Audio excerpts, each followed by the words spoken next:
So, yun na nga. Alright. So, syempre, nandito na naman tayo. Kasama natin si Boss Manager Amos. So, ano bang trip natin ngayong boss? Kumain, syempre. So, nasa ba tayo ngayon? Dito sa San Dionisio, Parañaque, Quirino Avenue. San Dionisio, Parañaque, Quirino Avenue. Ngayon, meron tayong titikman na masarap daw na kainan Oo. dito, no? Tama. Ito ang Kainan Kainan ni Nicolas. Let's go! So, yun na nga, no? At nandito na nga tayo no, sa Kainan Nicolas. So, boss! Yes, idol. So, boss, ano bang meron dito sa, ano bang mga specialty at delicacy na meron ng Pares Nicolas? Meron tayong top seller namin is yung overload pares. Uy. And then meron na rin tayong additional bone marrow. Meron din tayong special kare-kare with bone marrow. With bone marrow. Ah, Okay. and Angus burger steak. Yan yung mga top selling namin dito. Alright, sige boss, bigyan mo kami ng tagigisa niyan. Mukhang sa sinabi pa lang ni boss mo amo no? Parang natatakam na ako no? Sige boss, bigyan mo kami ng tagigisa niyan. Okay, Alright. idol. Tingnan ngayon natin yung ano yun? Yung bone marrow na may kare-kare. Kare-kare na may Pares. bone marrow. So, hindi na ako makapaghintay, no? Tara, hintayin na natin. Let's go!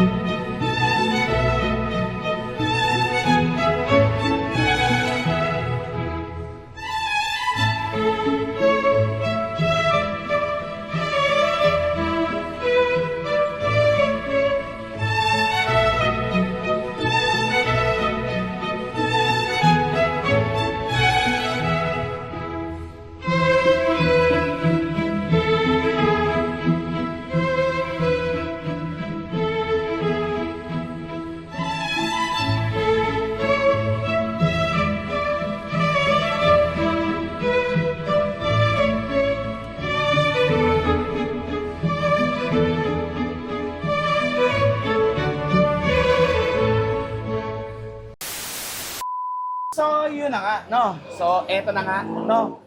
Meron tayo ditong Kare-kare, pagnet kare-kare, bagnet kare-kare With- with bone marrow.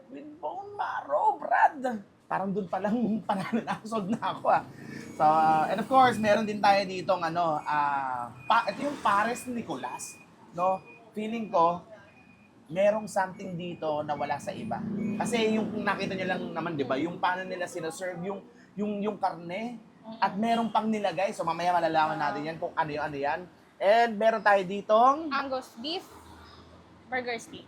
Angus beef burger steak na sizzling, Sizzling. with signature gravy, no? So, hindi yan putsong-putsong gravy, no? So, anyway, so, ano nga bang anong unang babakbakan? Ito, kare-kare. Kare-kare agad! Mm. Kare-kare agad! Tignan natin kung ano yung mga laman. Sige.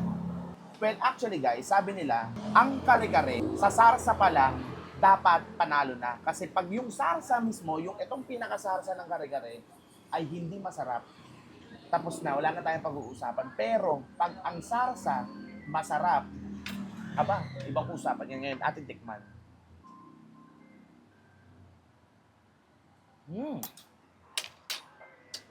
May something Parang, tikman mo. Tikman mo, boss. Sige.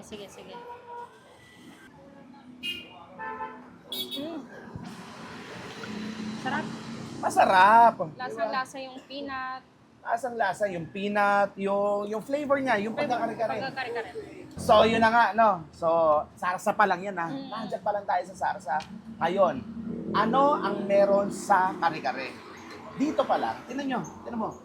Sobrang overload. Overload. Guys, ito yung yung bone marrow. Mm. Tapos meron tayo ditong Charong chicharong bulaklak.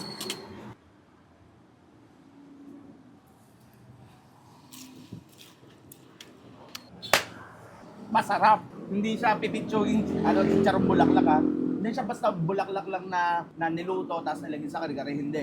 Kahit yung walang sarsa, bulaklak na lang mismo, masarap na. Tapos, yung etong bagnet.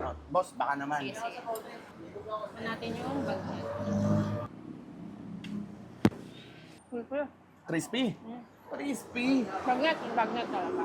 Meron ka ng masarap na sarsa ng kare-kare, meron kang chicharong bulaklak, meron kang kare-kare, at meron kang bone marrow. Come on guys, saan ka makakakita yan? Dito lang yan, no? Sa Kainan ni Kulas. Siyempre, tikman na natin yan. At hindi rin magpapahuli ang kanilang bagoong. Ang kare-kare, hindi masarap ng walang bagoong. Cheers! Sabi nga ni Ninong Rai, ito yung perfect bite. Mm.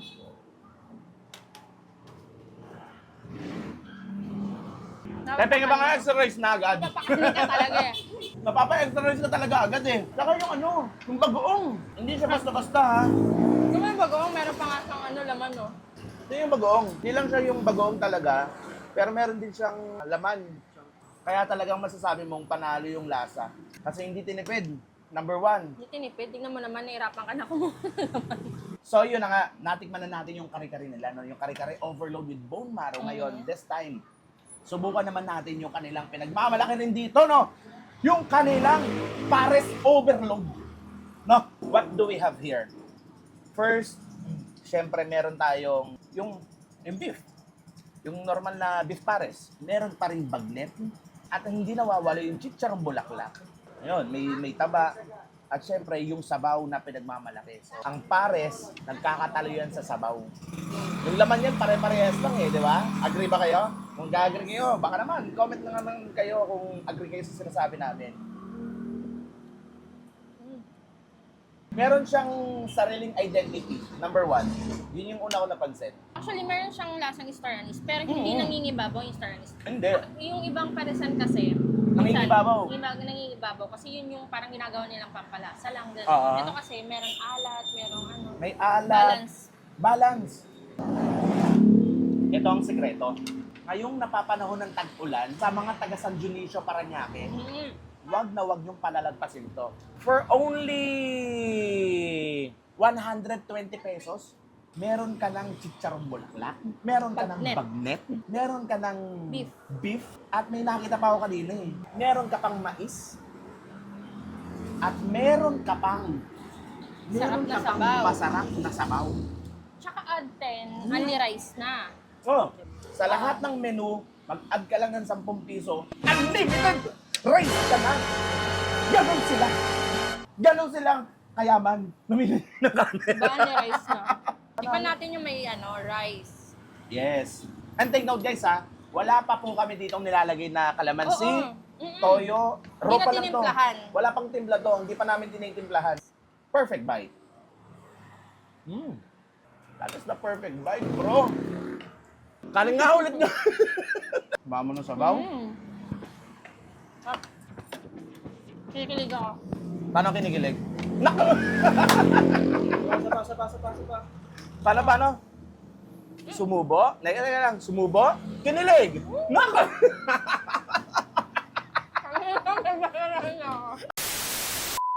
Guys, dalawa na po yung ating natikman. Yung kanilang kare-kare with With bone marrow. bone marrow, And pares overload. pares overload. Ngayon, ano ngayon yung ating susunod na titikman?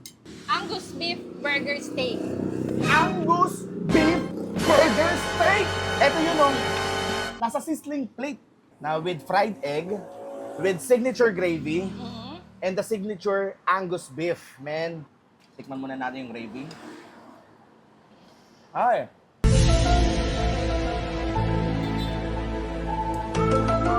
Hindi, speechless. Hindi mo alam kung parang may lasa siyang karne, may lasang beef or pork. Tikman mo yung yung gravy lang. Gravy palang ulam na, promise. Diba? May Hindi siya lasa. pork, beefy siya. Beef. Ngayon, anong masasabi ng nag-iisang boss manager amo? Sizzling Angus beef ng Kainan ni Kulas.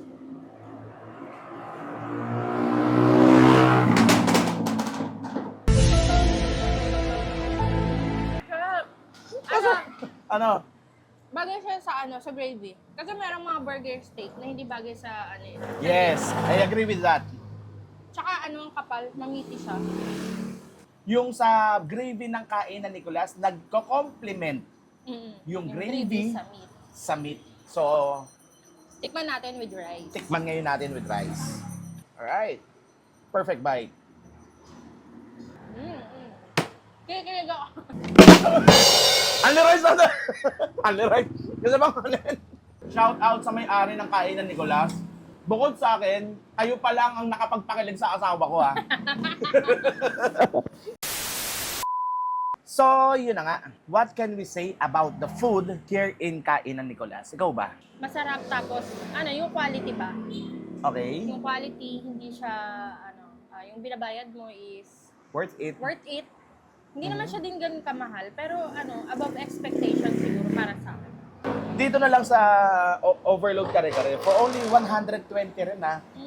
Isipin nyo, so for only 120 pesos, ano ang binayaran mo dyan? May chicharong bulaklak, Bagnet. may bagnet, yung sarsa, di ba? Yung gulay, at yung masarap na bagoong. Di ba? Bagong ba- palang ulam na. Bagoong, hindi, oo. Kasi, merong bagoong kasi na masarap na pang ulam. Merong bagoong na masarap na pang singkamas lang. Kasi singkamas, walang lasa yun eh. Merong bagoong na pang mangga. Ito, pang ulam. Ito yung mga tipong hinahalo sa mga Bicol Express, sa mga binagoongan, ganun na siya. So, what can we say about the kare-kare? Approved na approved talaga. Next, dito sa Pares Overload, sa Pares Nicolas, same thing. For only 120 pesos, mag-add ka lang ng 10 pesos, naka-unli rice ka na. So, ganun din. Meron kang bagnet, meron kang beef pares, may chicharong bulaklak, meron kang isang slice ng corn, and yung yung sabaw. Sabaw. At ang hindi magpapahuli, yung sizzling plate nila dito. Kasi actually, ito, kung nakikita nyo naman. Diba? So, ito yun. 99 lang. 99 pesos lang. Diba? So, everything that they serve here in Kainan Nicolas, I give you 2 thumbs up. 2 thumbs up. 4 thumbs up. Alright? So, anyway, Babalik-balikan. babalik at babalikan namin to definitely, and I highly suggest sa lahat ng tropa dyan sa SD, sa San Dionisio, Parañaque, na malapit dito. Nandito lang yan sila, located sa Mama Mante Street, corner Quirino Avenue, Barangay San Dionisio, Parañaque City. Also, nandyan yung kanilang FB page. Pwede kayo mag-order, mag-message for pick-up and delivery. Highly suggest. Pag kayo hindi nasarapan sa pagkain nila, mag-comment kayo. Pagalitan nyo kami ni Boss Manager Ramos sa comment section, mag-comment kayo. So, yun na nga, no? At na-review na natin yung pagkain dito. So, dito lang din naman, Ituloy na natin. ituloy na natin ang kainan. Alright? So, kayo dyan, huwag niyong palagpasin, kumain na kayo dito sa Kainan Nicolas. Alright? So, yan. Kain.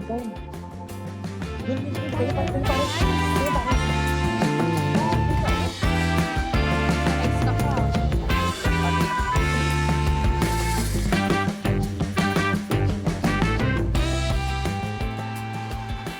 Boy, ano?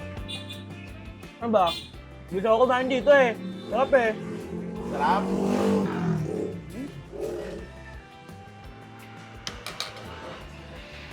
Ang rice, please! Kanin pa!